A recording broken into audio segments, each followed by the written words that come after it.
안녕하세요. 제가 사연을 보내게 되네요. 여러분들도 자식 일이라면 만사 제쳐두고 나서시겠죠. 제가 요즘 딱 그랬습니다.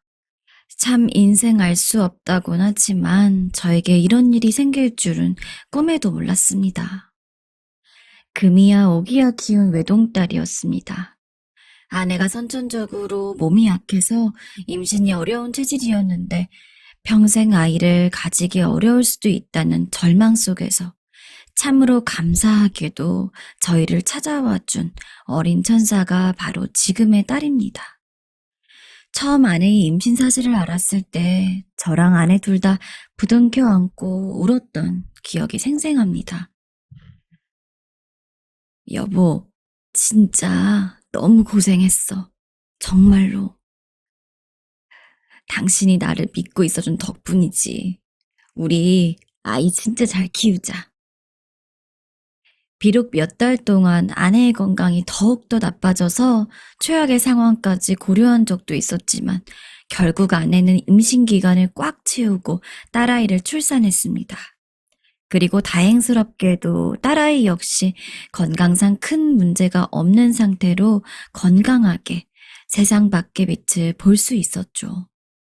아이를 직접 낳을 수 없다면 입양까지 고려하고 있을 만큼 저와 아내는 자식이 너무도 간절했습니다.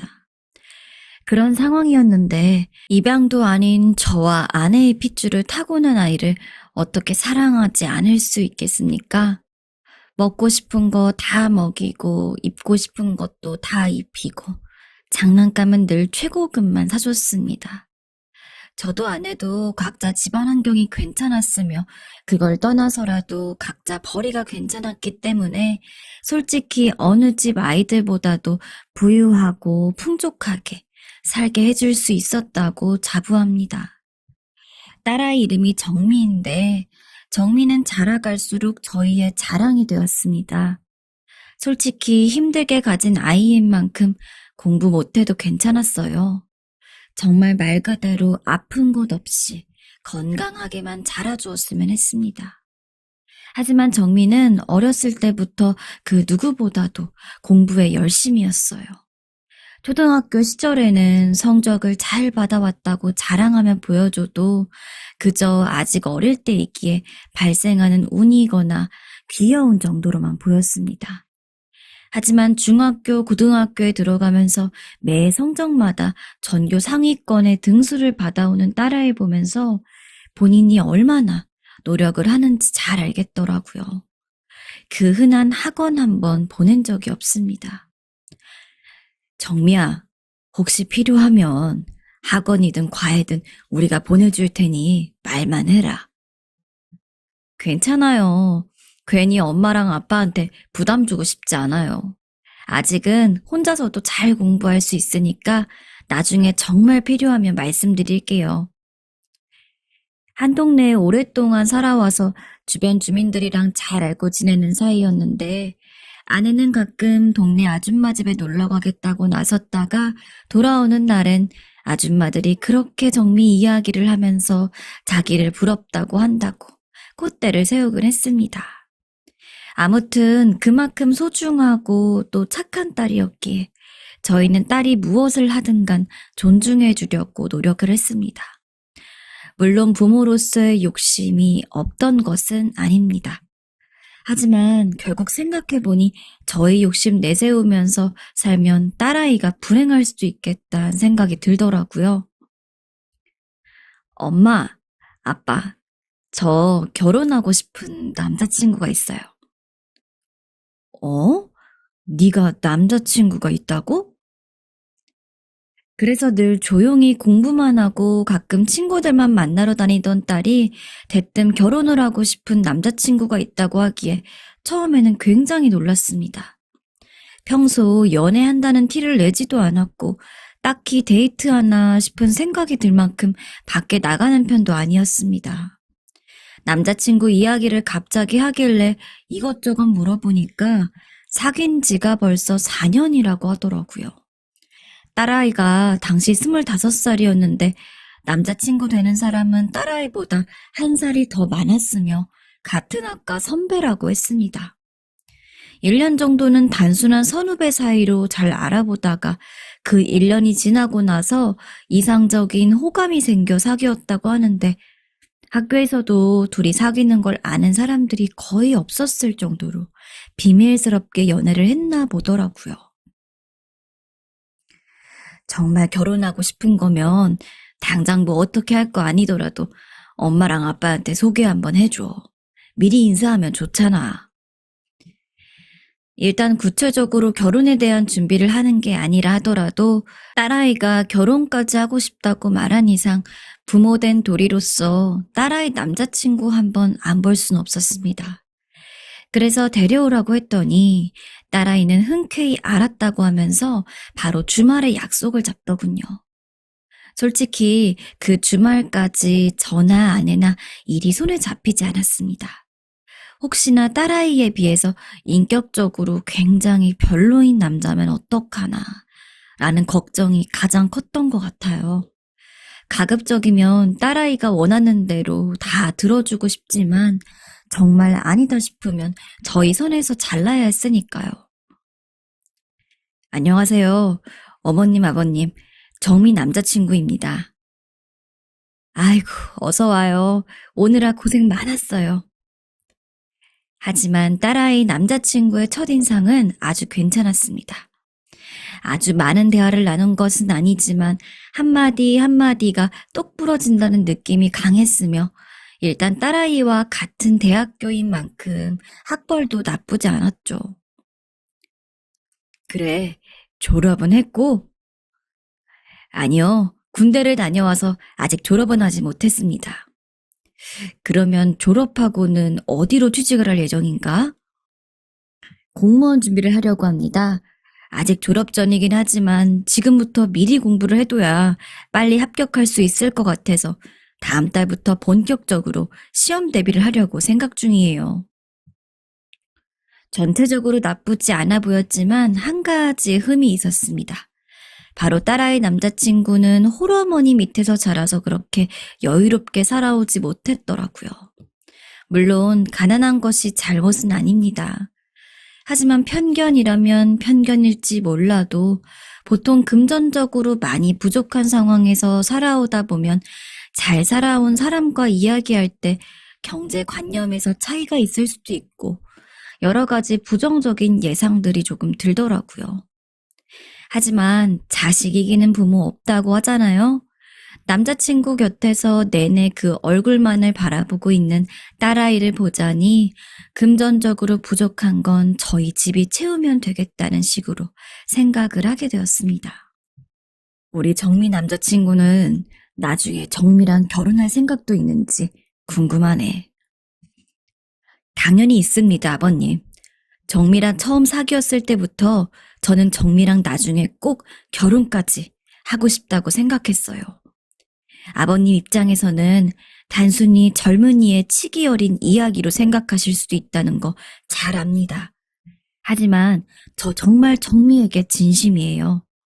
제가 공무원 합격을 하고 나면 정미에게 프로포즈할 생각도 하고 있었습니다.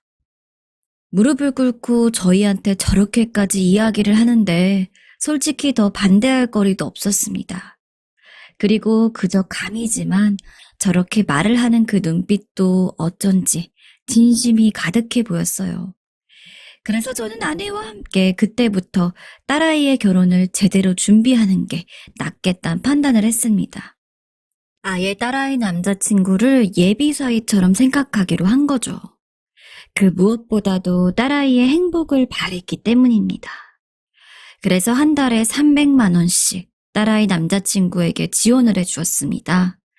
그리고 딸아이 이름으로 작은 빌라도 얻어줘서 둘이 미리 같이 살아보는 것도 나쁘지 않겠다고 이야기를 했죠.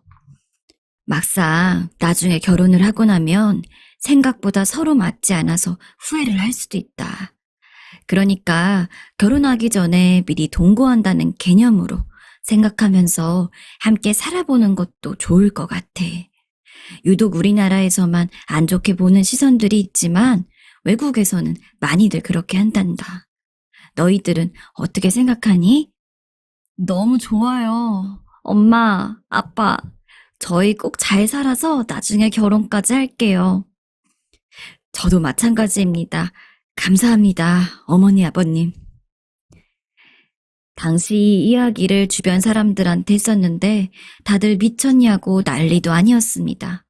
실제로 결혼한 것도 아니고 나중에 진짜 결혼을 할지 안 할지도 모르는 생판 남한테 어떻게 매달 돈까지 지원하냐고 말이죠. 물론 그런 생각을 안 해본 것도 아닙니다. 하지만 딸아이가 그렇게 결혼을 하고 싶어 하는데 저희가 해줄 수 있는 건 다 해주는 게 맞다고 생각했어요. 그래서 매달 들어가는 돈도 전혀 아깝지 않았습니다. 게다가 조금 멀리 본다면 공무원 사이를 두는 게 더군다나 행정고시 합격한 사이를 뒀다는 게 저나 아내의 개인적인 평판을 따져봐도 나쁘지 않을 테니까요. 3년간 매달 300만 원씩 꼬박 1억이 넘었습니다. 어차피 한 번에 공무원 시험에 합격하는 사례가 더 적다는 것을 알고 있었기 때문에 저희도 딸아이도 느긋하게 기다려 주었습니다. 주변 사람들이 재촉해봤자 힘든 것은 오히려 예비 사위일 테니까요. 공부하느라 바쁠 텐데도 예비 사위는 저희가 뒷바라지를 해주는 중에 꼬박꼬박 저희에게 연락을 따로 했습니다. 어머님, 아버님, 이번 달도 정말 감사합니다. 꼭 열심히 노력해서 이번에는 시험 합격하고 정미랑 제대로 미래 생각해 볼게요. 그래, 열심히 하거라. 연락 줘서 고맙다. 그런 연락을 매달 한 번씩 받았습니다. 솔직히 처음이야 몇 번 정도는 그냥 할 수 있지만 3년간 한 번도 빠지지 않고 꼬박꼬박 그렇게 연락을 한다는 게 얼마나 어려운 일입니까? 솔직히 저는 딸아이 남자친구한테 그런 전화를 받고 나서야 이제 제대로 이런 남자를 사위로 두면 좋겠구나 라는 생각이 들더라고요. 그때서야 제 마음속에 정말로 예비 사위라고 자리한 것 같았습니다. 예비 사위가 워낙 공부하느라 바쁘다 보니까 집에 안 들어오고 독서실에서 공부하고 바로 잠자고 오는 시간이 많아졌습니다. 딸아이는 점점 예비 사위가 집에 잘 안 들어와서 조금 속상해하면서도 어쩔 수 없다는 걸 알기 때문에 잘 참아 넘기더군요. 그래서 저희도 딸을 다독이면서 이번에 하루 안 보는 게 나중에 큰 결과로 돌아올 거야 라면서 위로했습니다. 그러기를 3년, 드디어 예비 사위가 그 어렵다는 행정고시 시험에 합격을 했죠. 어머님, 아버님, 저 시험 합격했습니다. 정말? 시험에 합격했다고? 본인 부모님, 정미, 그다음 저희에게 바로 연락을 준 거라고 하더라고요. 합격 소식을 전해 들으니 저도 모르게 한박 웃음을 짓고 있었습니다. 내 사위가 행정고시 합격이라니 정말 자랑스럽게 대견스러웠습니다. 저는 그 길로 바로 축하 파티를 준비했습니다. 출장 뷔페까지 불러서 동네의 친한 주민들까지 몇 명 초대해 함께 예비사위의 행정고시 합격 소식을 전했어요. 얼굴 잘 봐도 우리 집 사위 될 사람이니까. 어머, 요새 행정고시 시험 어렵다던데 열심히 노력했나 보네. 아유, 정미 아빠는 부러워. 아주 딸도 착하고 똑똑한데 이제 사위까지 아주 똑부러진 놈이 들어오게 생겼네. 당시 사돈될 사람들은 시골에서 살고 있었는데 서울까지 모셔서는 함께 축하를 했습니다. 사실 그 누구보다도 예비 사위 합격이 기뻤을 분들은 사돈될 사람들이었으니까요.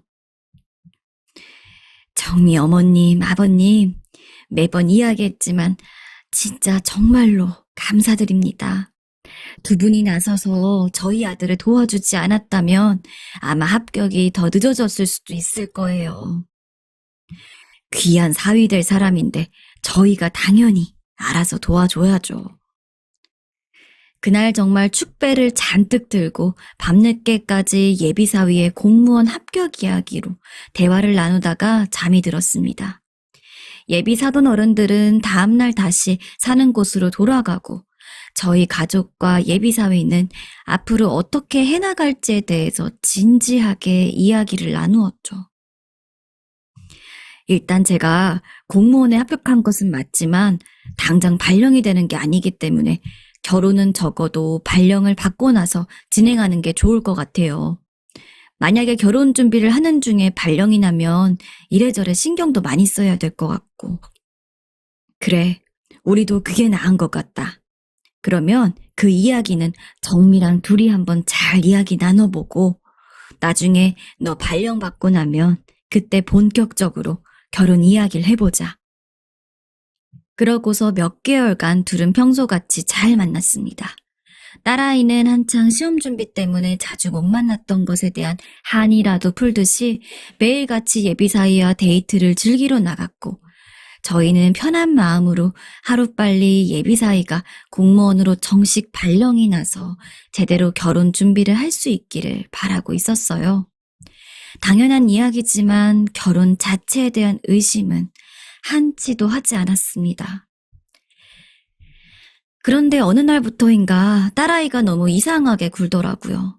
평소 웃음도 많고 집에 있을 때면 먼저 저나 아내를 찾아서 애교도 부리고 하는 그런 살가운 딸이었는데 갑자기 방 밖을 나오려 하지도 않고 좀 이야기를 나누려고 하면은 피곤하다면서 자리에 들어가기 일쑤였습니다. 조금 늦은 사춘기가 왔나 보다 싶어 정말 힘든 일이면 알아서 저희에게 이야기를 해줄 것이라 믿고 지켜보고 있었어요. 정미야, 아빠랑 엄마랑 이야기 좀 하자. 응? 별로 이야기하고 싶지 않아요. 하지만 딸아이는 점점 상황이 악화되어 갔습니다. 게다가 처음 그렇게 우울하게 구는 시점부터 지금껏 예비사위 이야기를 단 한 번도 꺼내지 않았다는 게 문득 이상하다는 생각이 들더라고요. 그래서 하루는 밥 먹고 들어가려는 딸을 붙잡고서 애엄마가 사정사정을 했습니다. 제발 이야기를 좀 해달라고요. 알고 봤더니 그놈이 발령을 받자마자 딸아이한테 헤어지자고 통보를 했나 봅니다.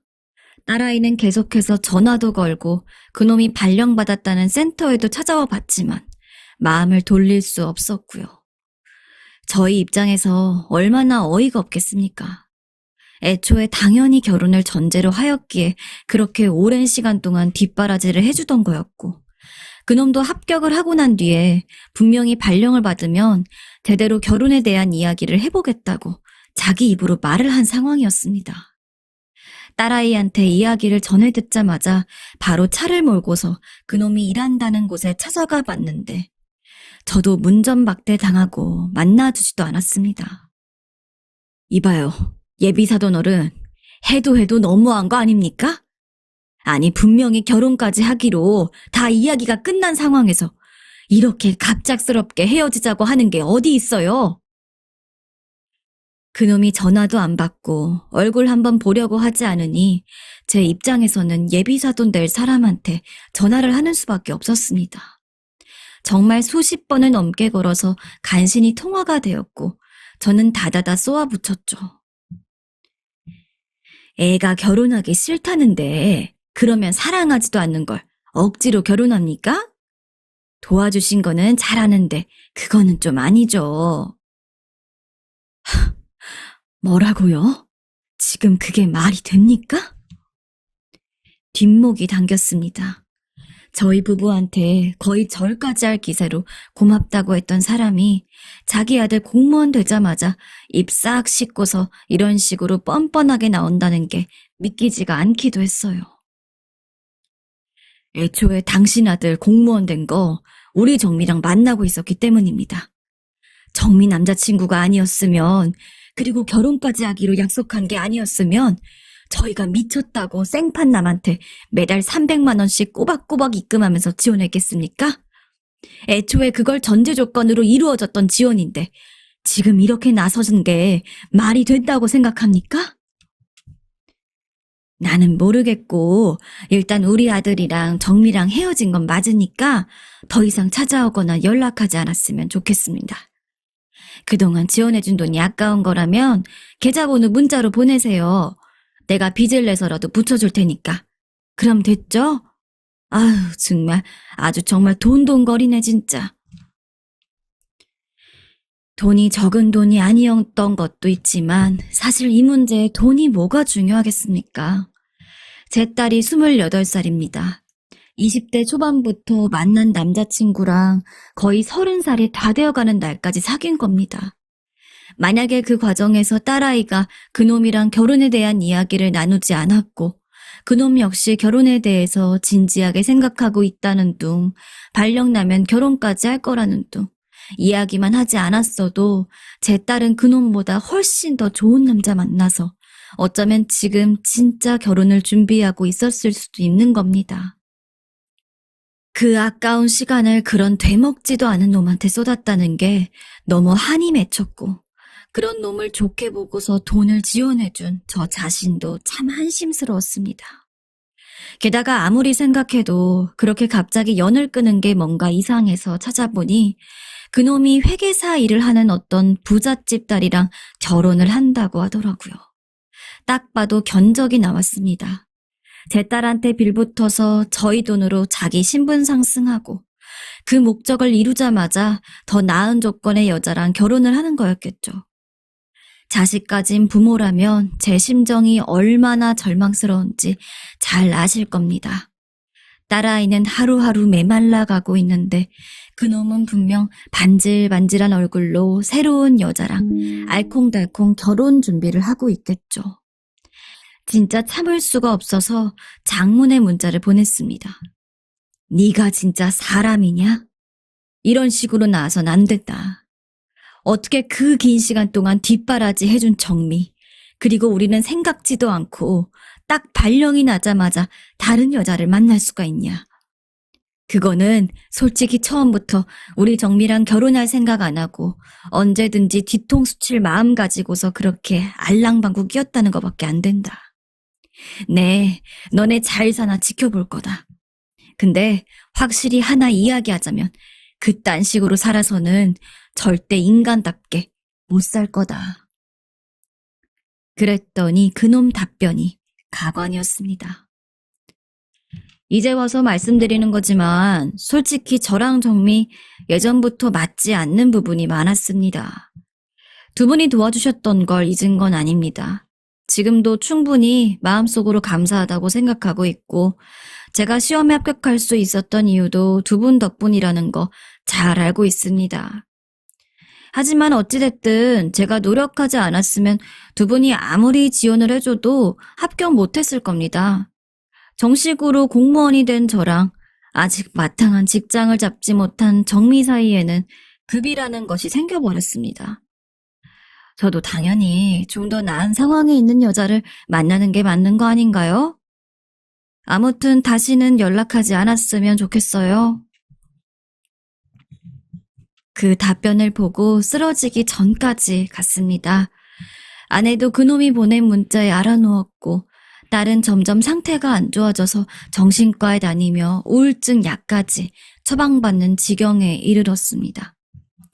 분명 그놈을 만나기 전까지 너무 행복한 일만 있었던 저희 집이었는데 그놈 한 명 때문에 모든 것이 쑥대밭이 돼버리고 말았습니다.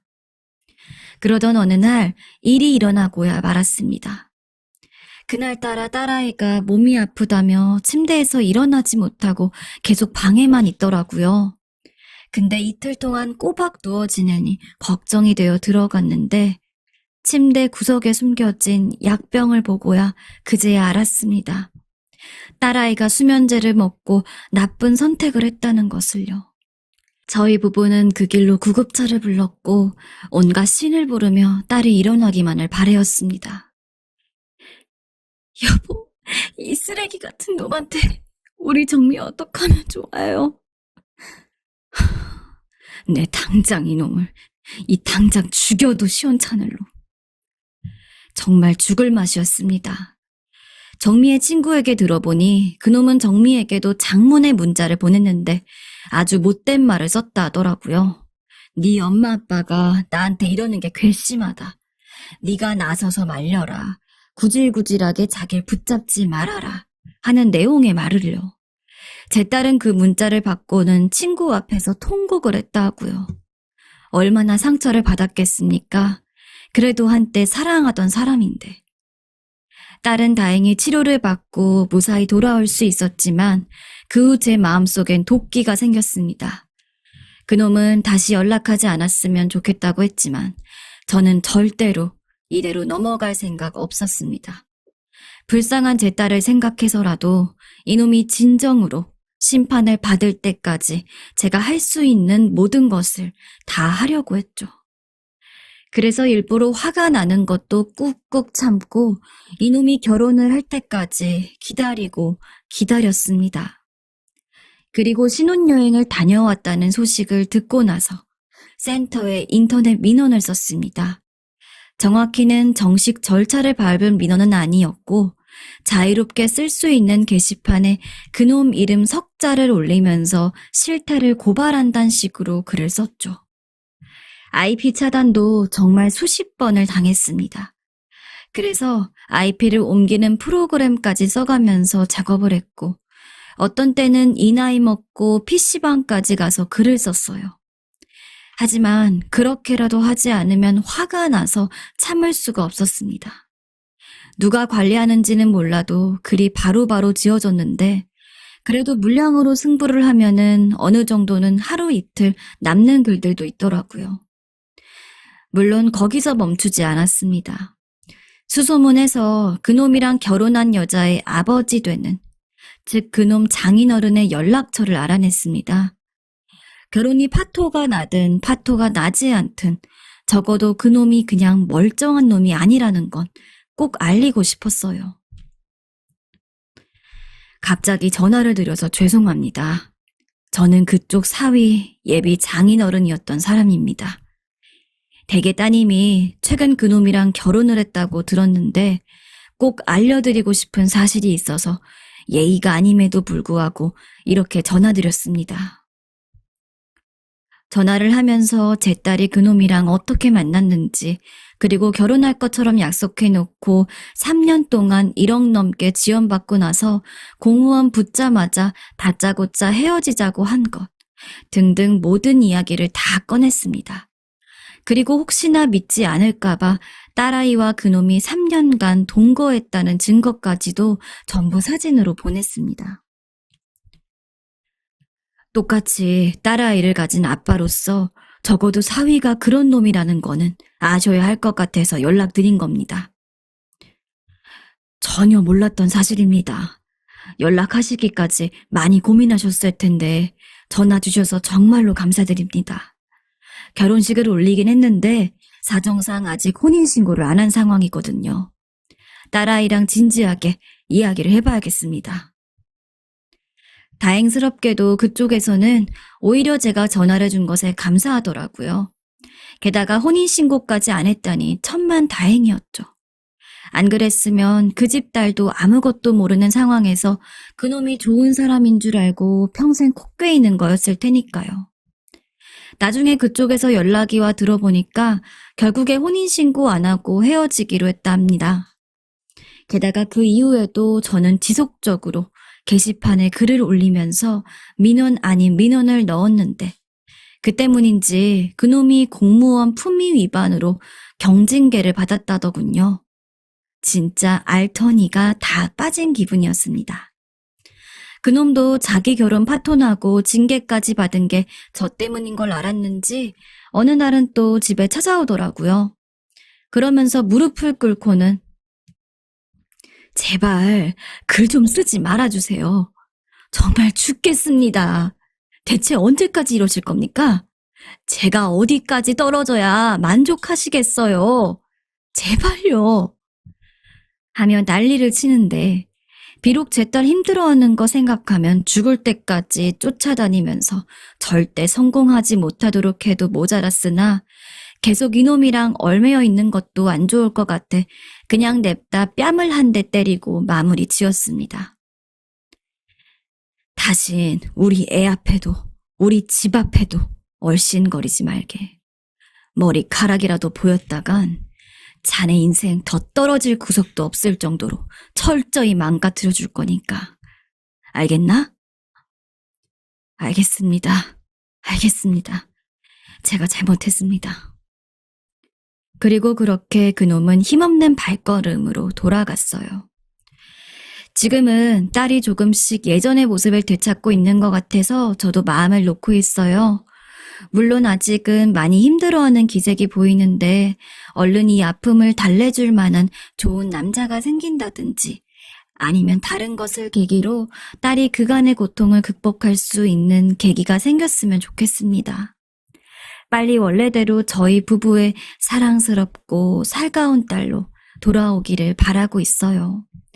여러분들께서도 많이 응원해 주셨으면 좋겠네요. 그럼 이야기 마치겠습니다. 들어주셔서 감사합니다. 안녕하세요. 제 이야기를 어디서부터 전해야 할지 모르겠습니다. 언젠가는 사연을 보내자고 마음을 먹었지만 막상 닥치니 진도가 나가지 않네요. 굴곡진 제 인생 이야기 끝까지 들어주셨으면 좋겠습니다. 고아원 생활이 기꺼웠던 적은 한 번도 없었습니다. 학교를 다니면서 내내 부모님 없는 놈이라고 놀림을 받았고 저 역시 그런 꾸준한 놀림에 지쳐서 너무도 소극적인 사람으로 자라게 되더라고요.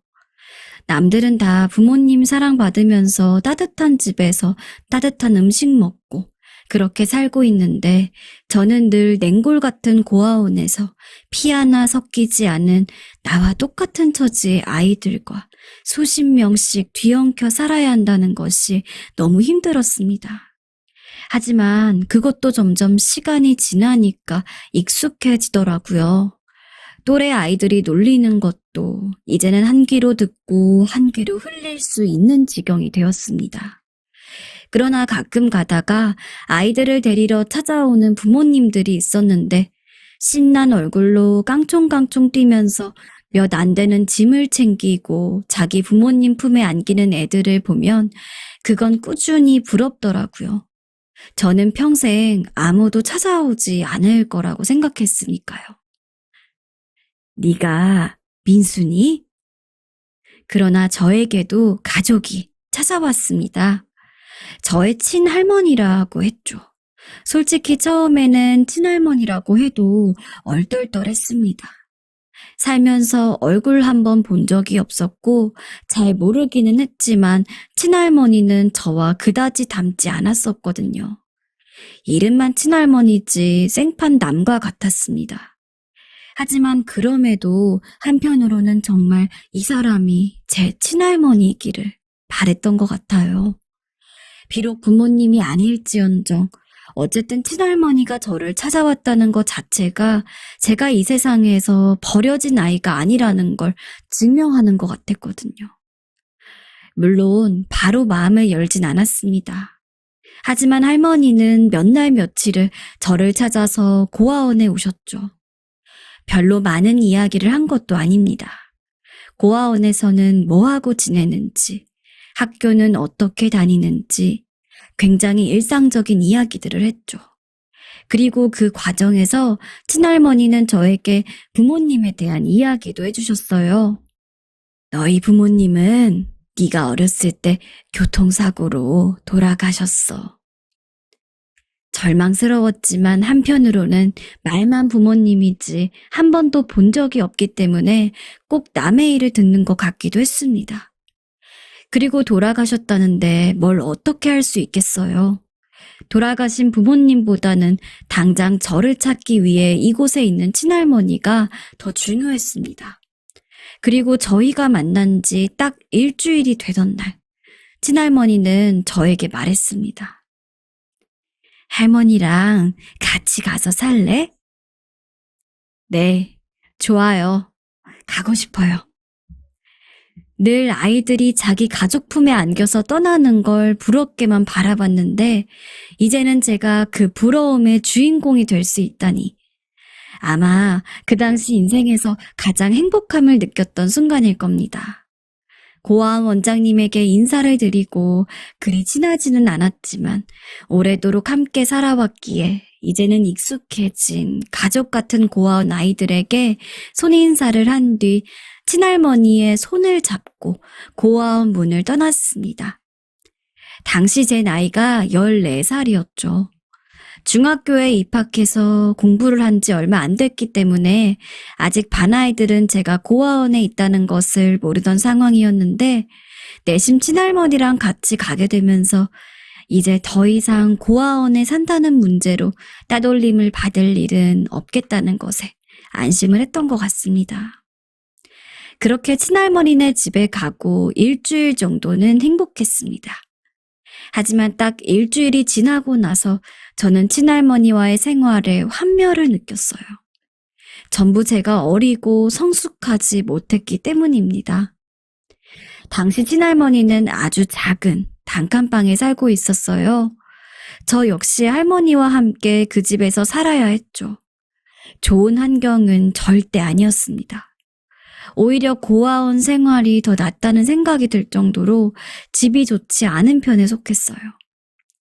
처음에야 당장 가족과 함께 한다는 생각 때문에 그런 나쁜 점들이 눈에 들어오지 않았는데 조금씩 친할머니와의 생활에 익숙해지고 살아가면서 불편함이 하나둘씩 생기다 보니까 당시의 기쁨은 온데간데 없이 사라지고 당장 나 힘든 것들만 생각하게 되더라고요. 여기 벌레 너무 많아, 할머니. 나 무서워. 아이고, 벌레 나오면 이야기해. 할머니가 꼭 잡아줄게. 흔한 말로 배가 불렀다고 하죠. 분명히 고아원에 있을 때는 그 어디라도 좋으니까 내 가족과 함께 살고 싶다는 생각만 했던 것 같은데 막상 그 바람이 이뤄지니까 점점 더 큰 것을 바라게 되었습니다. 잠을 자려고 베개에 머리를 대고 누워있을 때면 머리맡을 사사삭 스쳐가는 바퀴벌레들도 너무 짜증이 났고 다른 친구들은 좋은 집에 살면서 다른 애들도 초대하고 그러는데 저는 쪽팔려서 애들도 한번 못 데려온다는 게 너무 싫었습니다. 민수야, 너는 왜 맨날 너네 집에 우리를 안 데려가? 그러게. 너는 우리 집 한 번씩 다 와봤잖아. 다음에는 너네 집도 데려가줘. 알았어.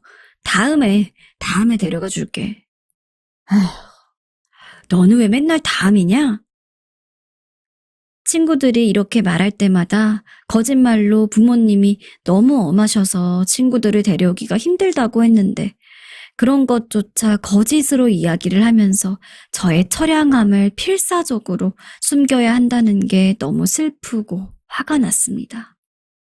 당시 친할머니는 폐지와 고무를 주우면서 사셨는데 제가 하교하고 돌아오는 길이면 할머니가 느릿느릿 수레를 끌고 폐지와 고무를 줍는 장면을 종종 보았습니다. 지금은 무척이나 후회하고 있지만 그때 저는 할머니가 힘들게 일하는 것에 대한 걱정보다는 당장 이 모습을 친구들한테 들키는 것에 대한 걱정과 쪽팔림이 더 컸습니다. 그래서 그러면 안 되는 거였지만 할머니랑 눈이 마주치고도 일부러 못 본 척하면서 다른 길로 돌아온 적도 많습니다. 할머니는 단 한 번도 그것에 대해서 이야기를 꺼낸 적이 없지만 아마 분명 아셨을 겁니다. 민수야, 아무리 그래도 밥은 먹고 나가야지. 안 먹어요. 맨날 김치에 콩자반. 지겨워서 못 먹어요. 지겹다고? 아이고, 이 녀석 왜 갑자기 반찬 투정을. 그럼 다른 반찬을 하든가. 아무튼 나가요, 나. 중학교 2학년이 돼서는 본격적으로 방황을 했습니다. 그나마 다행인 점이 있다면 다른 애들 삥 뜯거나 일진놀이를 하진 않았다는 점이었어요. 그냥 저는 그 작은 집에 있기 싫었고 친할머니와 같이 있는 게 너무 힘들었던 게 전부였습니다. 그래서 그날 학교가 끝나고도 의미 없이 바깥을 떠돌면서 시간을 보내다가 밤늦게 집에 들어가곤 했습니다. 친할머니는 제가 늦게 들어올 때면 꼭 그때까지 안 주무시다가 제가 집에 들어오는 걸 확인하고 나서야 잠자리에 들곤 하셨어요. 하지만 그때는 그게 왜 그렇게 싫은지 할머니에게 짜증도 많이 냈죠. 제가 알아서 그때그때 들어오는데 왜 자꾸 저를 기다리고 있어요? 짜증나고 부담스러우니까 좀 안 하면 안 돼요? 알겠다. 그래도 일찍 들어와. 밖은 위험해. 그래도 할머니는 단 한 번 저에게 화를 내지 않았습니다. 그저 안쓰러운 눈으로 저를 보면서 오히려 저에게 사과를 하셨죠. 당시 저는 여러모로 많이 꼬여 있었습니다. 그래서 할머니가 사과를 하는 것조차 좋게 받아들이기가 힘들었어요. 최대한 필요한 이야기가 아니면 할머니와 대화하려고 하지 않았고 저의 귀가 시간은 점점 더 늦어졌습니다. 당연히 그런 상황에서 공부라도 제대로 할 리가 있나요? 성적은 바닥을 치고 앞으로 고등학교에 가고 혹여나 대학을 간다고 해서 뭘 해먹고 살지도 불투명하고 스스로에 대한 확신이나 어떤 자신이 없는 상황에서 마땅히 기댈 곳조차 없으니까 정말 미치겠더라고요. 할머니에게 기대기에는 할머니 역시 금전적인 상황이 좋지 않았었고 이미 할머니에 대한 고마움이나 기대감이 별로 없던 상황에서 제가 진정으로 믿을 수 있는 사람은 없었습니다. 차라리 이럴 거면 그냥 고아원에 돌아가고 싶어요. 제 인생은 이미 쓰레기라고요. 해서는 안 될 말이겠지만 그런 말을 할머니 앞에서 한 적도 있었습니다. 할머니는 어떻게든 제 마음을 돌려보고 싶었는지 어떻게든 저와 대화하려고 했지만 저는 할머니에게 다시 마음을 열 생각이 전혀 없었고요. 그렇게 고등학생이 되고 나서 저는 아예 할머니 집을 떠났습니다. 당연히 할머니는 제가 혼자 산다는 얘기에 어떻게 이제 17살 된 애가 이 위험한 세상에서 혼자 사냐며 저를 만류하려고 했지만 저는 무조건 우겼습니다. 제가 알바하면서 월세 내고 살 거니 좀 자유롭게 살고 싶다고요. 사실 자유롭게 살고 싶다는 말도 핑계였습니다. 할머니가 있든 없든 상관없이 저는 늘 제 멋대로 살았으니까요. 하지만 차마 그 상황에서 할머니랑 살기 싫어 나간다는 그런 노골적인 말까지는 하고 싶지 않았던 것 같습니다. 너 꼭 나가서 살아야겠냐? 혼자서도 잘 살 수 있고 저만한 나이에 따로 독립해서 사는 애들 생각보다 많아요. 저도 좀 그렇게 살고 싶어요. 결국 할머니는 가끔씩이라도 집을 꼭 찾아와야 한다고 이야기했고 저는 별다른 대꾸를 하지 않은 채 학교 근처에 작은 지하방을 얻었습니다. 원래 살던 할머니 집과 환경이 그렇게 다른 건 없었어요. 하지만 둘이 살다가 혼자 사는 것만으로도 충분히 좋아진 것만 같은 느낌이더라고요. 학교를 다니면서 아르바이트를 하는 건 어려웠습니다.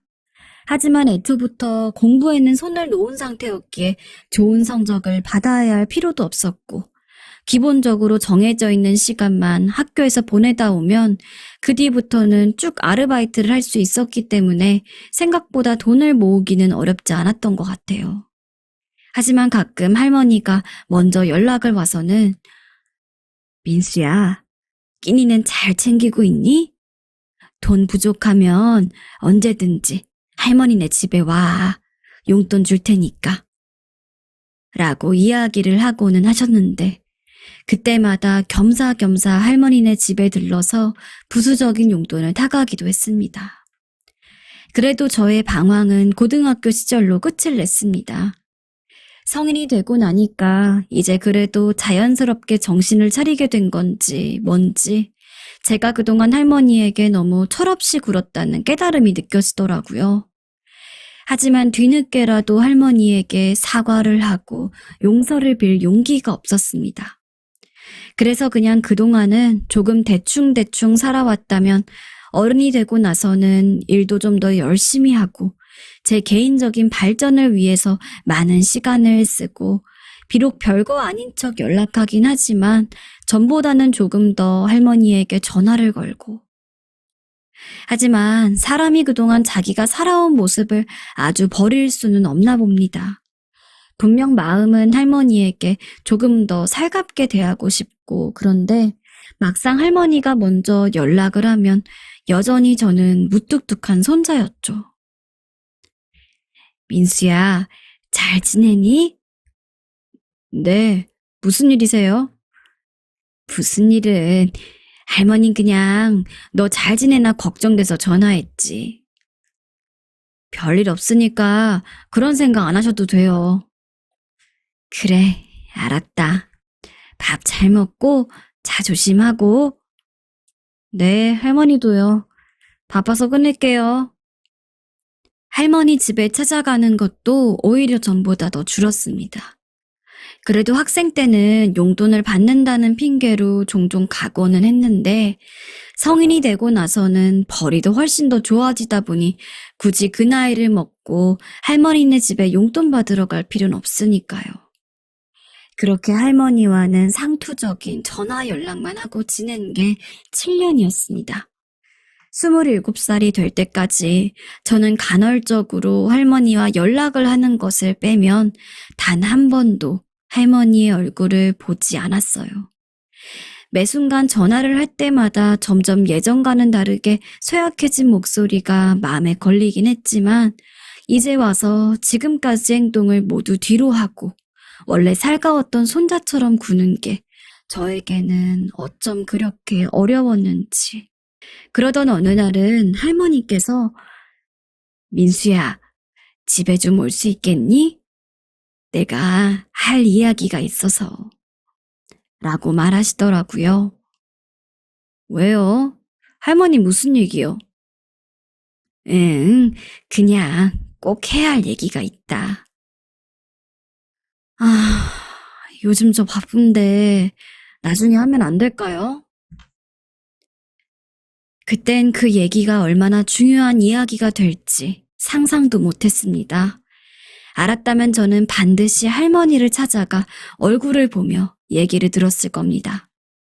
아무튼 그리 할머니를 등지고 살아오면서도 내심 할머니가 지금껏 살아오셨으니 꼭 제가 있지 않아도 충분히 건강하게 살 거라는 어떤 믿음은 있었습니다. 물론 그 믿음도 할머니가 돌아가셨다는 병원의 연락을 받기 전까지만 존재했지만요. 모아둔 돈 덕분에 장례식을 치르는 것은 금방이었습니다. 하지만 저나 할머니나 살면서 변변찮아 지인이 없었기에 장례식장을 찾아오는 조문객들은 손에 꼽았습니다. 크기에 비해 허전한 장례식장을 3일 내내 지키면서 종종 할머니의 영정 사진을 봤는데 참 기묘한 기분이 들었던 것 같아요. 슬픈데 때로는 슬프지 않고 당장 할머니가 없다는 사실이 사무치게 실감이 나는데 때로는 마치 남의 일인 것처럼 전혀 실감이 나지 않고 어떤 정신으로 장례식을 마무리했는지 모르겠습니다. 이상하게 할머니가 계실 때는 단 한 번도 할머니 연락을 기다렸다거나 생각을 해본 적이 없었는데 할머니가 돌아가시고 난 뒤에는 문득문득 저도 모르게 이제 슬슬 할머니 전화 올 때가 아닌가? 아, 맞아. 돌아가셨지. 하는 생각이 들더라고요. 할머니가 없어도 저는 일을 계속해야 했기에 그렇게 종종 떠오르는 할머니를 기억 저편으로 밀어두고 열심히 일을 했습니다. 그러던 어느 날 저에게 전화가 왔어요. 아마 할머니의 장례가 끝나고 그리 오래 지나지 않았을 때였을 겁니다. 변호사 이창무입니다. 혹시 이감래 씨 손자인 강민수 씨 맞으신가요? 할머니의 이름을 대며 저를 찾는 변호사. 전혀 생각지도 못해본 일이었기에 당연히 처음 전화를 받았을 때는 당황했습니다. 변호사라는 사람은 저랑 할머니의 재산에 대해서 이야기할 게 있다며 저와 만나야겠다고 하더라고요. 저에게 할머니 재산이라고 해봤자 처음 같이 살았던 코딱지만한 단칸방이 전부라고 생각했기 때문에 금방 끝날 문제일 줄 알고 알았다고 한 뒤 그 다음날 저녁에 제가 직접 변호사 사무실로 찾아갔습니다. 저희 할머니 재산 문제로 저랑 이야기를 한다고 하셨는데 혹시 할머니가 사시던 그 작은 단칸방 말씀하시는 건가요? 저는 귀찮은 듯 빨리 끝내고 싶었습니다. 내 앞으로 남긴 빚만 없으면 된다는 생각을 하고 있었죠. 하지만 변호사는 제가 상상도 할 수 없는 말을 하더군요. 아니요. 할머님께서는 정확히 이 세 지역에 아파트를 한 채씩 가지고 계십니다. 그런 이야기와 함께 변호사가 짚은 곳은 서울에서도 땅값이 비싸기로 소문이 난 지역이었어요. 저는 믿을 수가 없었습니다. 애초에 그런 곳에 살 재력이 있는 분이 왜 그런 작은 단칸방에 살았는지 이해가 되지 않았기 때문이었죠. 혹시 다른 사람이랑 착각하신 건 아닌가요? 저희 할머니가 그렇게 잘 사는 분이셨으면 그렇게 작은 방에 사실 리가 없을 텐데. 우선 할머님께서 저에게 맡겨두신 편지가 있습니다. 이것부터 한번 읽어보시면 좋을 것 같습니다. 대체 무슨 일이 일어난 건지 이해가 되지 않아서 어안이 벙벙하게 있는데 변호사는 저에게 편지 한 통을 건네기까지 했습니다. 할머니가 살아생전 자신이 죽으면 저에게 꼭 전해달라며 맡긴 편지라고 했죠. 저는 반신반의로 그 편지를 받아 읽어 내려갔습니다. 민수야, 네가 만약 이 편지를 보고 있다면 나는 이미 이 세상 사람이 아닐 것이다. 너를 고아원에서 데려오면서도 나는 내가 저지른 잘못에 네 얼굴 한번 똑바로 보기가 어려웠단다. 어릴 적 아마 너에게 엄마 아빠는 둘 다 교통사고로 일찍 죽었다고 이야기를 했을 텐데 사실은 그렇지 않단다. 따지고 보면 네가 이렇게 어린 나이부터 힘들게 살아왔던 게 다 내 탓이라 이 편지를 쓰면서도 나는 차마 고개를 들 수가 없다. 너희 아빠는 내게 하나뿐인 아들이었단다. 힘들게 키워온 만큼 그 누구보다도 좋은 여자한테 장가가서 행복하게 살기를 바랬어. 하지만 당시 너희 엄마는 내 눈에 전혀 차지가 않았단다. 성품은 착해 보였지만 딱 거기까지였지. 찢어져가는 집안에 변변찮은 벌이조차 없는 여자. 그게 너희 엄마에 대한 내 감상이었단다. 너희 아빠가 처음으로 너희 엄마와 결혼한다고 했을 때 나는 결사 반대를 했지. 내 눈에 흙이 들어가도 결혼 못 시키겠다고 난리를 쳤단다. 하지만 지금 와서 생각해보면 내가 부모랍시고 너무 내 욕심을 부렸다고 생각한다. 결국 네 아빠는 내가 계속해서 결혼을 반대하니까 네 엄마를 데리고 도망을 갔지. 그러다가 나 모르는 사이에 아이, 즉 민수 너를 낳았더구나. 처음 그 사실을 알았을 때는 머리 끝까지 화가 났단다. 그렇게 격에 안 맞는 여자를 데리고 도망을 가는 것도 모자라 애까지 낳았다니.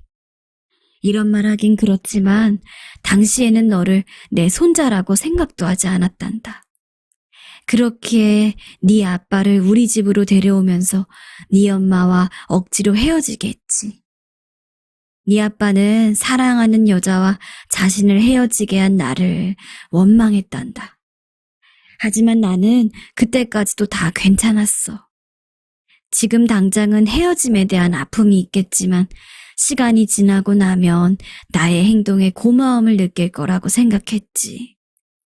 그러나 모두 내 착각이었다. 너희 아빠는 집에 돌아온 직후부터 매일매일 술만 마셨어. 내가 술병을 뺐으면 날 뿌리치고 바로 집 근처 구멍가게에 가서 새 소주병을 잔뜩 들고 올 정도였지. 점점 망가져가는 나들의 모습에 나는 그때서야 나의 행동이 잘못되었을 수 있다는 것을 눈치챘단다. 하지만 이미 그때는 늦었어. 결국 네 아빠는 얼마 지나지 않아서 나와 살던 집을 나갔고 그 뒤로 몇 개월이 채 지나지 않아 홀로 죽고 말았으니까. 나는 꽤 오랜 시간 하나뿐인 아들을 잃었다는 슬픔에 정신을 못 차리고 있었단다. 눈을 감으면 네 아빠가 얼굴이 생각이 났고 눈을 뜨면 네 아빠가 마치 환각처럼 내 앞에 서냈어. 그러기를 10년. 문득 민순이가 생각이 나더라. 내가 내 손으로 고아원에 맡겼던 하나뿐인 손자. 그리고 나 때문에 좋은 부모님 밑에서 사랑받고 자랄 수 있었던 기회를 잃은 불쌍한 내 손자. 이미 너무 많은 시간이 지났지만 더 늦기 전에 나는 너를 찾아와야 한다고 생각했단다. 그래서 그날 고아원에 가서 너를 보게 된 거야. 어쩌면 너는 내가 재산이 없는 것도 아니면서 왜 그런 작은 방에서 힘들게 살았는지 궁금해질 수도 있겠지. 나는 네 인생을 망쳤다는 속죄를 하고 싶었단다. 내 스스로를 힘들게 하면서 너에게 그리고 너희 부모에게 저지른 죄를 갚고 싶었어. 그 과정에서 너에게 또 다른 상처를 준 것만 같아 미안하지만 어차피 나중에 내가 죽고 나면 내가 가지고 있는 모든 것들은 다 네 것이 될 것이기 때문에 그걸 생각하면서 일부러 아무 말도 하지 않았단다. 민수야, 너무 미안하다. 나를 용서해달라곤 하지 않아. 하지만 적어도 네가 부모님의 사랑을 받지 못해서 버림받았다는 생각은 하지 않았으면 좋겠다. 너희 아빠는 죽는 그 순간까지 너를 사랑했고 아마 너희 엄마는 지금도 너를 찾고 있을 수 있어. 살아생전 너에게 좋은 할머니가 되지 못했을 수도 있지만 그래도 내 나름대로 너에게 아주 나쁜 사람이 되진 않도록 최선을 다했어. 물론 이 편지를 보는 순간 너는 나를 미워할 수도 있겠지만 그동안 고생한 만큼 꼭 행복하게 잘 살아야 한다. 그리고 혹시나 언젠가 너희 엄마를 만나게 된다면 이 늙은이가 너무 모질게 굴어서 미안하다고 죽어서도 저지른 짓 잊지 않고 어떻게든 꼭 갚겠다고 전해주길 바란다. 너희 할머니가. 짧은 순간에 모든 것을 받아들이고 이해하기에는 너무도 긴 편지였고 너무도 복잡한 이야기가 담겨 있었습니다. 변호사분은 이제 할머니 집에 대한 상속, 그리고 상속세에 대해서 이야기를 하자고 하셨지만 도저히 그 편지를 다 읽고 나서 멀쩡히 내가 받을 집이 어디 있는지, 돈은 얼마를 내야 되는지를 체크하고 있을 겨를이 없었어요. 그래서 변호사에게 양해를 구하고 그날은 집으로 돌아왔습니다. 하루 종일 그 편지를 읽고 또 읽었던 것 같아요. 그리고 놀라울 정도로 할머니에 대한 원망도 혹은 고마움도 느껴지지 않았습니다. 무의 상태였어요. 이게 진짜 나에게 일어난 일이 맞는지도 모르겠고 대체 왜 이렇게 내 인생이 꼬이게 되었는지도 모르겠고 마음을 추스리는 데는 제법 오랜 시간이 걸렸습니다. 어차피 할머니 재산이 나중에 들어올 걸 알고 있었기 때문에 일도 그냥 그만둬 버렸어요. 속 편하게 평소처럼 일만 하고 살 수가 없었습니다. 이상하게 그 사실을 안 이후부터 얼굴도 흐릿한 아빠, 그리고 오랫동안 보지 못했던 할머니까지 꿈에 번갈아 가면서 나오기 시작했습니다. 잠도 못 잤고 배도 안 고파서 쫄쫄 굶느라 단기간에 10kg이 넘게 빠졌어요. 그렇게 사람이 폐인 아닌 폐인이 되다 보니 서서히 제정신이 돌아오더라고요. 그때부터는 차차 할머니 집을 저에게 옮겨오는 과정을 밟았습니다. 저도 할머니가 돌아가신 뒤 아파트를 상속받으면서 알게 된 건데 이 상속세라는 게 만만치가 않더라고요. 특히나 할머니는 서울에서 꽤 땅값이 비싼 곳에 아파트를 가지고 있었어서 그런지 상속세만 억 단위가 훌쩍 넘었습니다.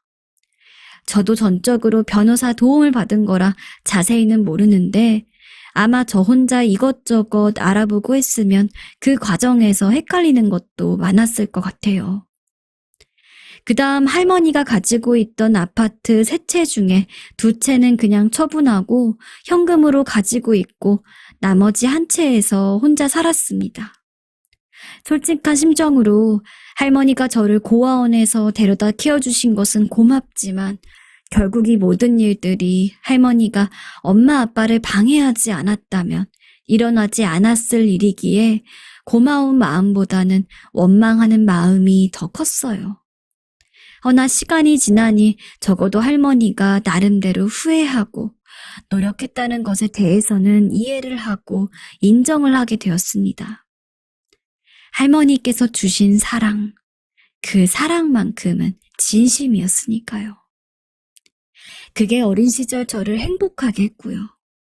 오히려 할머니가 그간 소갈이 하시며 살아오신 세월을 생각하니 죄스럽더라고요. 혼자 얼마나 그 죄책감에 힘드셨을까? 나는 왜 그 마음을 들어드리지 못했을까? 제대로 연락드리지 않고 살아온 세월이 무척 후회가 되었습니다. 민수야, 할머니는 너를 사랑한다. 항상. 할머니께서 자기 전 종종 머리맡에 해주신 그 말씀. 사랑한다는 그 말이 왜 이리 이제야 가슴 속에 꽂혀 들어오는 건지. 할머니, 저도 사랑합니다. 이 대답을 못 해드렸다는 것이 자꾸 마음에 남는 건지 알 수 없었지요. 아무튼 그 이후로 저는 할머니의 마음에 감사하며 남겨주신 재산을 소중히 쓰기 위해 열심히 살았답니다. 원래 하던 일을 그만두고 새로운 사업에 뛰어들었고 직원들과 함께 하루하루 최선을 다해 살았습니다. 그게 할머니가 바라는 일 같기도 해서요. 그리고 친구의 소개로 좋은 여자를 만나 결혼까지 약속하게 되었답니다. 할머니가 살아 계셨다면 아마 제 여자친구를 무척이나 좋아하셨을 거예요. 할머니의 마음에 꼭 맞는 그런 참한 여자니까요. 할머니가 살아계실 땐 잘 못해드렸지만 이상하게도 나이가 드니 할머니 생각이 유독 더 많이 나곤 합니다.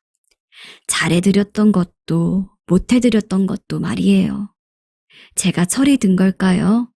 특히나 소주를 한 잔 한 날 밤에는 할머니 생각에 눈물도 고이네요. 지금은 오랫동안 못 본 엄마를 찾고 있어요.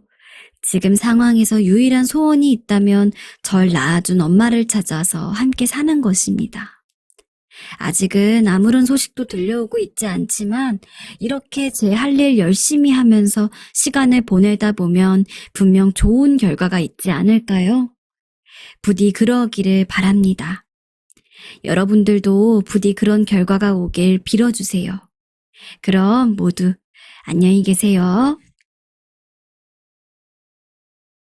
안녕하세요. 한 많은 아줌마입니다. 저 같은 인생을 사신 분이 있을까요? 사연에 들어보면 기막힌 사연들을 많이 접할 수 있었지만 저 또한 인생에 우여곡절이 많았기에 뒤처지지 않는다고 생각합니다. 자랑은 아니지만 요즘 들어서 미칠 것 같은 일들이 생겨 갈피를 못 잡고 있습니다. 아무도 없는 세상에 혼자 덩그러니 놓여있는 심정입니다. 제 이야기 좀 들어주세요. 생각해보면 딸에게는 처음부터 제대로 된 부모 노릇을 해주지 못했던 것 같습니다. 남들은 다 엄마 아빠 사랑받으면서 좋은 것만 먹고 입어도 모자랄 노릇이었는데 제 딸은 오직 제 아래에서만 자랐거든요. 다 제가 남자를 잘못 만난 탓이었죠. 대학교에서 만난 남자친구였던 딸아이 아빠는 학과에서 무척이나 인기가 좋은 사람이었습니다. 게다가 어디에 가나 바르고 단정한 모습으로 저를 포함한 묻 여학생들 사이에서도 참 괜찮은 남자라는 소문이 돌고 있었죠. 그런 사람이 제가 마음에 든다며 연애를 하자고 했을 때는 정말 세상을 다 가진 것 같았습니다. 저와 남자친구가 손을 잡고 다니면 학과의 여자친구들은 대놓고 표현은 안 해도 저를 부러운 눈으로 쳐다보는 듯 했죠. 연애하는 내내 정말 행복했습니다. 이전에도 몇 번 연애를 해본 적은 있었지만 성인이 돼서는 처음 만나는 남자친구였습니다. 하지만 주변의 다른 친구들에게 남자친구 이야기를 들을 때마다 내 남자친구는 맨날 게임만 하느라 연락이 안 돼. 난 좀 더 자주 보고 싶은데 만나자고 하면 주말에 보면 안 되겠느냐는 등 어떻게든 미루려고 난리더라. 와 같은 불평, 불만만 가득했던 것에 비해서 제 남자친구는 단 한 번도 저에게 그런 문제로 서운함을 준 적이 없었습니다. 희지야, 우리 내일은 너 가고 싶다던 수족관 갈까? 내가 미리 표 사놨어. 오히려 제가 생각지도 못했던 부분까지 먼저 챙겨주면서 말 그대로 공주님 모시듯 대접을 해주었어요. 어린 마음에 치기이고 한 번도 남자친구와 진지하게 이야기해 본 적은 없었지만 저는 당연히 남자친구랑 시간이 지나서 결혼할 거라고 생각했습니다. 오빠, 나 임신했어. 그래서 처음 임신 사실을 알았을 때도 당연히 예기치 못한 임신이었기에 당황하긴 했지만 두려움보다는 그럼 생각보다 결혼을 빨리 하겠다라는 속편한 생각이 먼저 들었던 것 같아요. 남자친구에게 임신 사실을 알리면서도 설마 남자친구가 임신에 대해서 부정적인 반응을 보일 것이라곤 단 한치의 의심도 없이 믿고 있었습니다. 하지만 남자친구는 굉장히 떨떠름한 반응이었죠. 예상 밖의 반응이었던지라 저도 조금 놀랐습니다. 그래도 금방 나아질 거라고 생각했어요. 미안, 오늘 바빠서 못 만나겠다. 다음에 보자. 하지만 남자친구는 그때부터 눈에 띄게 저와의 만남을 피했습니다.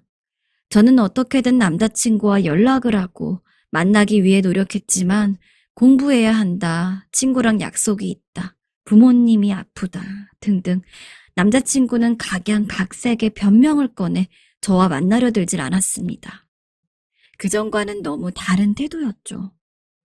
애가 있는 것에 대해서 부모님에게는 말씀도 못 드리고 정말 친한 친구들한테만 조용히 이야기하면서 남자친구의 반응까지 이야기해 주었더니 친구들은 야, 너 대체 어떻게 하려고 그래? 얼른 더 늦기 전에 부모님한테 말씀드려.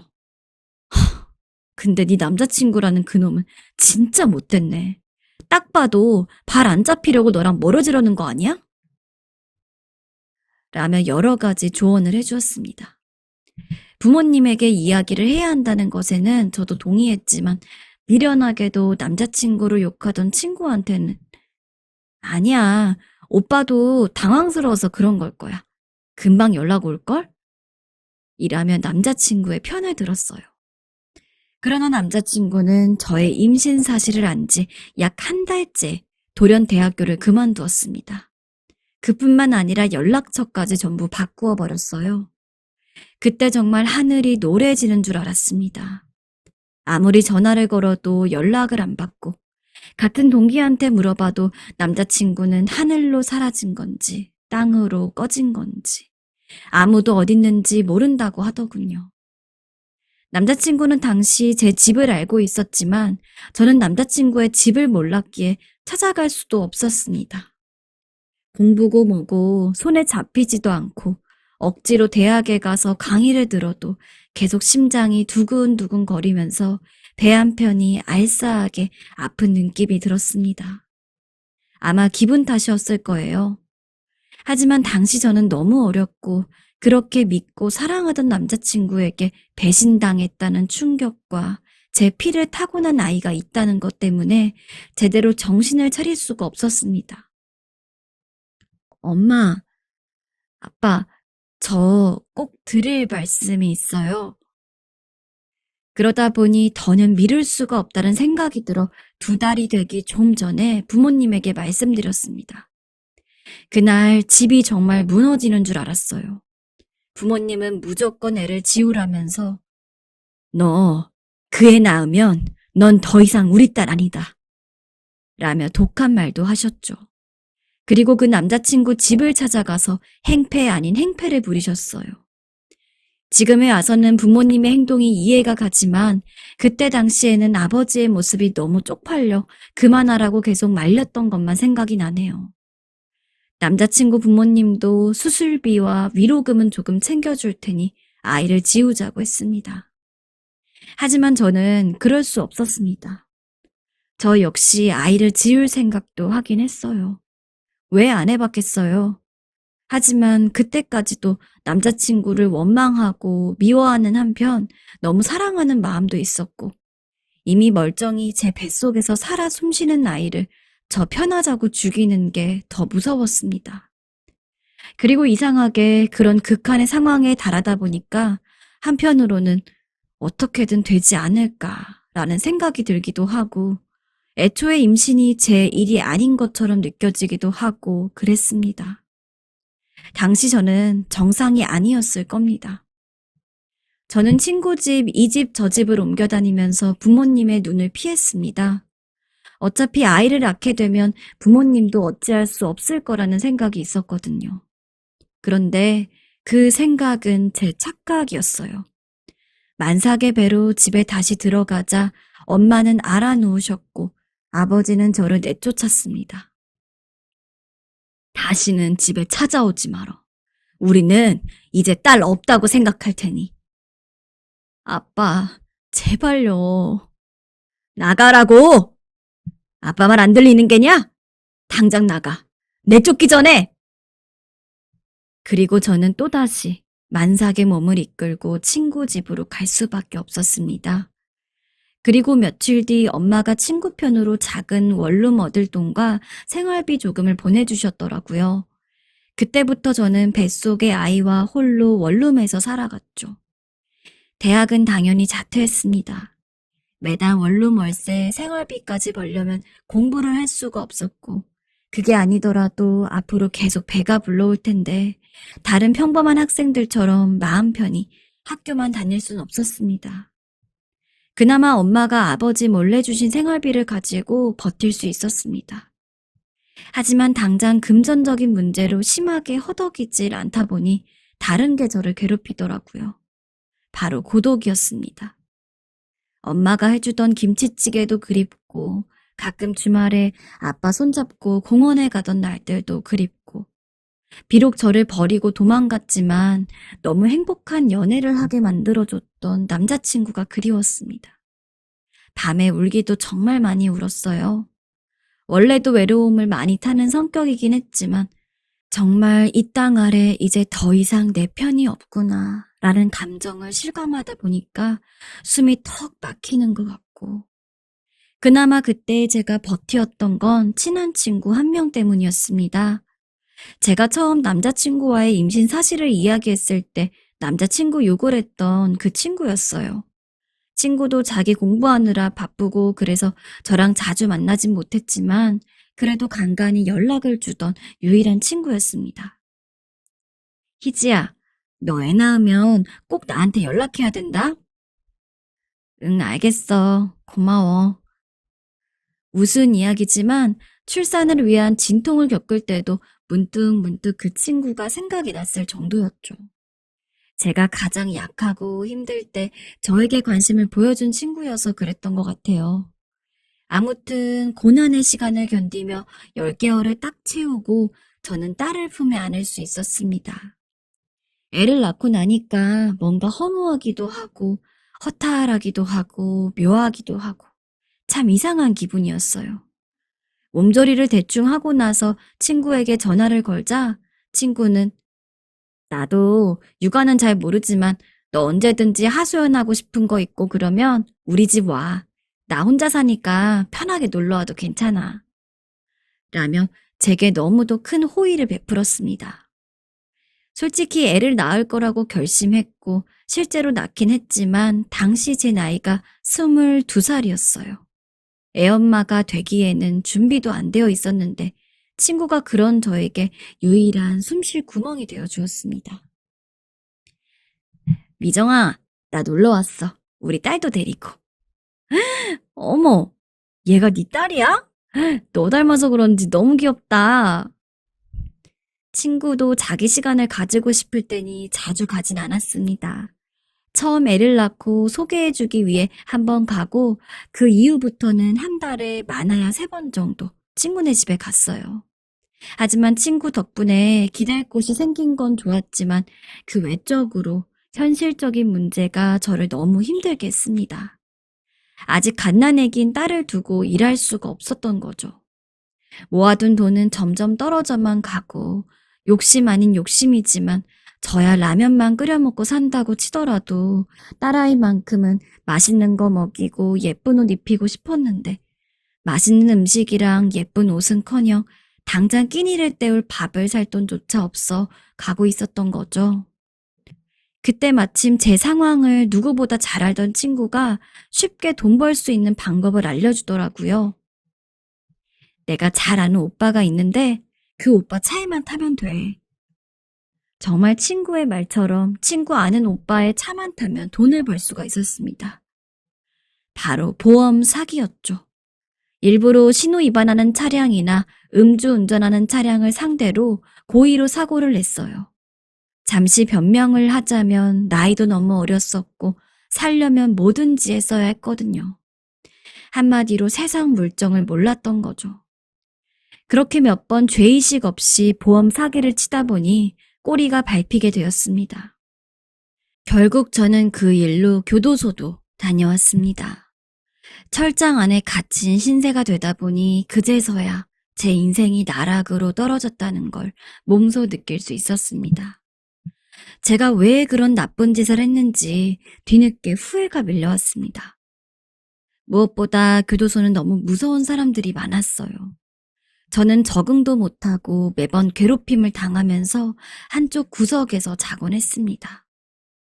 특히 그중 저를 가장 괴롭혔던 여자가 한 명 있었는데 그 여자는 제가 뭐만 해도 마음에 안 들어 했어요. 야, 넌 내 말이 곶감냐? 곶감냐고. 아니에요. 제가 뭘 했다고 그러세요. 말대꾸하지 말라 했지. 확씨. 야, 내가 너 화장실도 나한테 허락 받고 가라 했지? 지금 그것 때문에 그러시는 거예요? 눈 안 깔아? 네 눈깔 왜 그렇게 치켜드냐? 확 담가버릴라. 너무도 무서운 여자였습니다. 방 여자들도 이 여자 말이라면 껌뻑 죽었어요. 하지만 제가 괜한 고집으로 몇 번 하라는 대로 하지 않았더니 바로 눈에 밟혀 괴롭힘이 시작된 거였죠. 다행히 제가 몇 번을 빌고 빌어서 괴롭힘이 줄어들자 그 다음부터는 숨 좀 쉬고 살 수 있었습니다. 그리고 저는 딸을 생각하며 다짐을 했어요. 사회에 나가면 딸에게 부끄러운 엄마가 되지 않기로요. 다행스럽게도 교도소에 있는 동안 엄마가 아버지를 설득해 딸아이를 돌봐주셨습니다. 내심 교도소에서 나오면 집으로 돌아오라고 할 줄 알았는데 아버지는 여전히 단호하셨습니다. 이번에도 엄마가 원룸 얻을 돈을 구해줘서 딸과 함께 생활을 했습니다. 그리고 그때부터 제 인생에 힘든 일들이 시작되었죠. 힘들고 외로웠지만 제가 뿌린 씨앗이라고 생각하고 참아냈습니다. 그때부터 저는 그냥 오로지 제 딸 하나만을 위해서 살았어요. 아이를 포대기에 업고서 식당에서 설거지를 하고 그랬습니다. 아니, 애까지 데리고 어떻게 일을 하려 그래. 딴 데 알아봐. 제발 부탁드려요. 애를 맡길 만한 곳도 없고 설사 있어도 정말 돈이 하나도 없어요. 게다가 가족도 친구랑도 다 연이 끊긴 상태입니다. 절대 일에 방해 안 가게 하고 누구보다 열심히 일할게요. 아줌마, 제발 부탁드려요. 그때 쪽팔림 같은 것도 못 느꼈습니다. 어떻게 해서든 돈을 벌어야 했으니까요. 그나마 다행히 제 사정을 안타깝게 생각해 주시는 분이 있어서 그분의 도움을 받아 몇 년간 정말 뼈가 부서져라 일을 했습니다. 그나마 애가 어린이집을 다닐 정도로 큰 뒤에는 낮 시간 동안 혼자 일을 할 수 있어서 훨씬 편해졌고, 돈도 꽤 모은 뒤에는 고물이 돈이 된다는 말에 포터까지 하나 장만했습니다. 식당 일은 벌이가 아주 좋진 않았기에 종종 고물과 폐지를 주어서 팔고는 했는데, 그걸 몇 번 하다 보니 차라리 고물과 폐지를 줍는 게 생계에 더 도움이 되겠더라고요. 여자로서의 삶은 제게 사치였습니다. 성인이 되고 얼마 안 돼서부터 저는 여자가 아닌 엄마로서 살아야 했으니까요. 다행인 점이 하나 있다면 딸이 너무나도 어른스럽다는 것이었습니다. 중학교에 가고 나서부터는 엄마, 내가 꼭 엄마 호강시켜 줄게. 라며 그 어린애가 코피가 터질 때까지 공부해서 제가 엄마 호강보다도 네 건강이 우선이야 라고 말릴 정도였으니까요. 매 학기 성적표를 가져오면 무조건 1등급, 성적은 늘 전교권이었습니다. 당연히 딸아이가 무리할 만큼 공부를 하는 것은 바라지 않았지만 한편으로는 이렇게까지 저를 위해서 열심히 한다는 게 너무 기뻤어요. 그리고 제 호강은 둘째치고 부디 제 딸은 저를 닮지 않아 대학 가서 건전한 연애도 하고 친구들도 많이 사귀고 평범한 대학 생활을 즐기다가 나중에 좋은 곳에 취직해 저보다 훨씬 행복하게 살기를 바랬습니다. 어쩌면 저는 제가 못다 이룬 것들을 제 딸에게 바랐는지도 몰라요. 하지만 아이 있으신 부모님들은 다 아실 겁니다. 내 자신의 행복보다도 자식이 행복한 것이 배 이상은 크게 와닿는다는 것을요. 딸이 그렇게 열심히 사니까 정말 몸이 너무 힘들어서 오늘 하루만 쉬고 싶다 라는 간절한 마음이 드는 순간에도 딸 생각을 하면서 버텨나갔습니다. 딸아이는 공부도 열심히 하는 한편 교우 관계도 좋은지 종종 친구들과 함께 집으로 왔는데 아빠 없이 자란 티 하나 없이 무리의 중심이 돼서 친구들과 지내는 걸 보면 표현은 안 했지만 괜히 제 가슴 한구석이 벅찬 느낌이었습니다. 엄마, 나 합격했어. 정말? 정말로? 아이고, 너무 잘했어. 우리 딸 너무 장하다. 엄마가 해준 것도 없는데. 힘겨운 입시 기간이 지나고 제 딸은 여대 중 최고 명문이라는 이화여자 대학교에 당당하게 최초 합격자로 이름을 올렸습니다. 딸은 대학을 준비하는 순간부터 꼭 이화여자 대학교에 가고 싶다고 노래를 불렀었는데 면접을 잘못 본 것 같다며 결과 발표하기 전까지 굉장히 우울해하고 있었거든요. 하지만 그 걱정이 기우였다는 것을 결과로 보고 저나 딸이나 부둥켜 안고 엉엉 울었습니다. 정말 그간의 모든 노력과 고생들이 영화관의 필름처럼 스쳐 지나갔습니다. 딸은 절 아는 채 엄마 너무 고마워 라고 이야기했고 저는 어른스럽게 그리고 엄마이니까 더 좋은 말로 딸을 축하하고 위로해 줬어야 했지만 아마 이렇게 어른스럽고 착한 딸을 품기에는 제가 너무 철이 없었나 봅니다. 딸의 고맙다는 말에 오히려 더 목이 메어서 어깨에 얼굴을 묻고 간신히 우는 소리만 참는 것이 전부였으니까요. 대학교 입학 이후 딸은 어느 때보다도 신나는 얼굴로 대학에 다녔습니다. 공부 열심히 해서 성적 장학금을 받겠다고 하는 거 대학만큼은 편하게 다녀. 등록금도 네 용돈도 엄마가 알아서 해줄 테니까. 라며 기꺼운 마음으로 저는 딸아이의 모든 생활비를 대주었습니다. 고등학교 때까지 얼마나 고생했는지를 알기 때문에 자신이 가고 싶던 대학에 가게 된 딸아이가 적어도 졸업할 때까지만은 편하게 살았으면 했어요. 딸아이는 확실히 얼굴이 한참 피어 보였습니다. 엄마, 오늘은 이 강의를 들었는데 어제 친한 동기 하나가 술 마시자고 해서 다녀왔어. 딸은 귀가할 때마다 늘 저를 붙잡고 그날 뭘 했는지를 대강 이야기해 주었는데 그 이야기를 늘어놓는 표정도 너무 밝았고 얼른 내일이 와서 또 강의를 듣고 친구들을 만나고 싶어 하는 분위기가 굳이 말을 하지 않아도 철철 흘러 넘쳤습니다. 그래서 저는 그대로 행복한 일만 있을 줄 알았어요. 하지만 딸아이는 2학년이 채 되기도 전 저를 붙잡고는 이런 말을 하더군요. 너무 청천벽력 같은 이야기라 지금도 그때의 심정이 기억납니다. 엄마, 미안해. 나 임신했어. 뭐? 임신이라고? 너 지금 임신했다고 한 거니? 응, 입학 초반에 만난 남자랑. 정말 미안해, 엄마. 입학 초반에 미팅으로 만난 남자친구와 사고를 친 모양이었습니다. 그러고 싶지 않았는데 과거에 제가 오버랩 되더라고요. 정말 제 모든 게 사라지는 기분이었습니다. 그리고 당시 저의 부모님 생각도 났죠.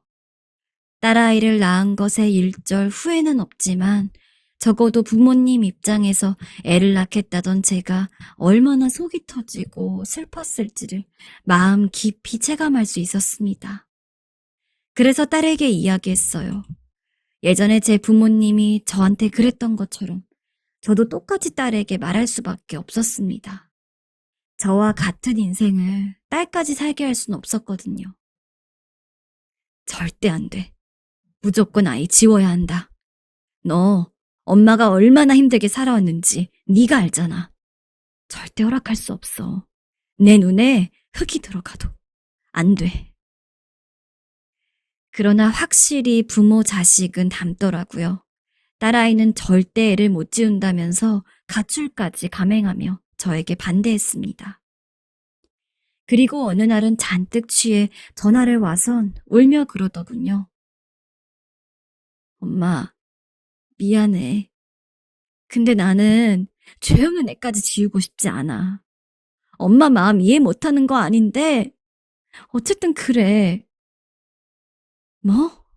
기어이 애를 낳겠다는 거야? 정말 이럴 거니? 미안해. 나 너무 취해서 끊을게요. 제발 저 같은 인생을 살지 않길 바랬는데 정말 사는 게 제 마음대로 되지 않더라고요. 그나마 다행히도 딸아이 남자친구는 애를 낳고 같이 키울 생각이 있었나 봅니다. 그래서 하는 수 없이 딸아이의 남자친구를 만나봤어요. 명문대생이기도 했고 저한테 말하는 것 하나하나를 보았을 때 예의 있어 보이는 게 솔직한 심정으로 나쁘지는 않았습니다. 물론 딸아이가 애를 낳지 않는 게 저에게는 최선이었어요. 하지만 딸은 애를 지우는 쪽으론 전혀 생각하지 않았고 이대로 시간이 지나면 배가 불러올 거였기 때문에 그럴 거면 차라리 빨리 결혼시키는 게 낫겠다는 마음으로 결혼을 허락했습니다. 엄마, 남자친구는 이미 부모님이랑 앉아있대. 우리도 얼른 가자. 일단 시작 자체는 그 누구도 예상치 못했다 하더라도 일단 결혼까지 허락한 이상 상견례는 필수적인 자리였습니다. 딸이 결혼을 하게 되는 만큼 제 입장에서는 안 사돈 될 사람도 확인했어야 하니까요. 딸아이 팔짱을 끼고 예약했다던 한식집으로 들어가서 자리를 찾았는데 순간 두 눈을 의심했습니다. 딸아이 남자친구 어머니로 보이는 사람은 제가 반년간 교도소에 있을 때 같이 수감되어 있던 방의 방장으로 저를 엄청 괴롭혔던 사람이었습니다. 게다가 비록 어차피 똑같이 교도소 간 거 비교하는 게 웃길 수도 있지만 저는 보험 사기이긴 했어도 생계 유지가 목적이었던지라 실제 수감 기간도 짧았고 애초에 감형을 받은 상태로 들어갔던 거였는데 그 방장이란 여자는 금융 사기죄로 들어왔으며 피해자들의 피해 금액도 어마어마했거든요. 아니, 당신이 왜 여기에 있어? 그건 제가 할 말 같은데요. 우리 아들이 갑자기 어느 집 딸이랑 사고를 쳐서 결혼한다 하길래 대체 부모가 누군가 싶었더니 기가 막혀. 고작 이런 집이었어? 뭐라고요? 지금 말 다 하셨어요? 왜? 아니 꼬아요? 내가 뭐 틀린 말 했나? 그 꼴을 보니 순간 화가 울컥 치솟았습니다. 그렇게 괜찮아 보였던 딸아이 남자친구도 너무 의심이 됐어요. 혹시 일부러 딸이랑 결혼하려고 수작을 부린 것은 아닐지, 임신 자체도 의도적인 것은 아니었을지, 진짜 저 역시 그렇게 내세울 것 없는 집안이라 딸아이한테도 미안하지만 저렇게 사기꾼 부모 두고 있는 아들한테 제 딸을 보낼 수는 없었습니다. 게다가 제 딸을 위아래로 훑으며 쯧하고 혀를 차는 것이 도저히 그 꼴을 두고만 볼 순 없어 성큼성큼 다가가 상에 올라가 있던 김치 그릇을 그 여자 얼굴에 털퍽 던져버렸습니다. 그리고 딸아이의 손을 잡고 나왔어요. 엄마, 아니 이렇게 나오면 어떡해? 대체 왜 그러는 건데? 말 못한다. 아무튼 이 결혼은 안 돼. 딸아이는 당황한 얼굴로 저에게 물었고 저는 도저히 대답해 줄 수 없었습니다. 당시 제가 교도소에 갔을 때는 딸아이가 아이였기에 기억을 하지 못하는 상황이었고 저는 지금껏 딸아이에게 제가 교도소에 갔다 왔다는 사실을 이야기하지 않았거든요. 그런 상황에서 어떻게 사실 네 남자친구 어머니 되는 사람이 나 교도소에 있을 때 같은 방에 있던 사람이다 라고 말하나요? 그래서 최대한 말을 돌리고 그 이야기를 하지 않았습니다. 그러나 엄마 나 사기쳐서 키운 거였어? 뭐? 엄마 사기쳤냐고. 아니 어떻게 그런 사실을 속여? 엄마가 엄마야? 며칠이 지난 뒤 딸아이 입에서 나온 말에 심장이 떨어지는 줄 알았습니다. 대체 어떻게 알았냐고 저답지 않게 딸을 다그쳤어요. 알고 보니까 그 여자가 김치를 얻어맞은 게 분했는지 자기 아들한테 제 딸 번호를 알아낸 뒤에 전화를 걸었던 모양이더라고요. 본인은 경제사범이긴 했어도 저는 그래봤자 사기쳐서 교도소 생활한 건 똑같다고. 어차피 이렇게 된 거 그냥 잘 됐다면서 결혼을 무르는 게 낫겠다고요. 엄마 말 좀 들어봐. 응? 한 번만. 엄마한테도 사정이 있었어. 나 남자친구 정말 좋아했고 남자친구도 나 좋아해서 애 생긴 거 알고도 바로 자기가 책임질 테니 결혼하자고 했던 사람이야. 근데 지금은 연락도 안 받아. 어떡할 거야? 이거 다 엄마 때문이야. 일단 화내지 말고 이야기 좀 해보자 우리. 응? 됐어. 다 필요 없어. 나 집 나갈 거고 이제 다시는 엄마 얼굴 안 볼 거야. 나 찾지 마. 그날 정말 얼마나 울었는지 모르겠습니다. 하지만 그러면서도 내심 금방 다시 돌아올 거라는 생각이 있었던 것 같아요. 하지만 딸아이는 지금도 저희 집에 돌아오지 않고 있습니다. 딸아이가 다니던 학과까지 찾아가서 물어봤지만 휴학 신청을 했다고 하더라고요. 그 누구도 딸아이와 연락이 되지 않습니다. 평소 딸아이가 자주 가던 음식점, 거리, 매일같이 돌아다니기도 했습니다. 하지만 아무래도 딸은 동네를 떠나서 멀리 가 있는 것 같습니다. 만약 애를 지우지 않았다면 지금쯤 시기상 애를 낳고도 남았을 텐데 대체 어디서 혼자 끙끙 앓고 있을지 정말 제가 다 죽고만 싶은 심정입니다. 딸아이가 집을 나가고 나서 매일 밤마다 딸아이가 꿈에서 피눈물을 흘리며 나와요. 제가 어떻게 했어야 하는 걸까요? 그리고 저는 이제 어떻게 해야 다시 딸을 만나 용서를 빌고 함께 살 수 있는 걸까요? 멍청하고 자격 없는 엄마라 그런지 그런 것조차 생각하기가 쉽지 않습니다. 정말 제 인생이 왜 이렇게 비참한지 모르겠습니다. 저는 어떻게 하면 좋을까요? 저에게 유일한 가족은 제 딸밖에 없습니다. 그 힘든 식당 일 하며 곰을 팔아가며 키운 딸인데 이렇게 허무하게 떠나버리다니요. 요즘 드는 생각은 모든 게 다 제 업보 같습니다.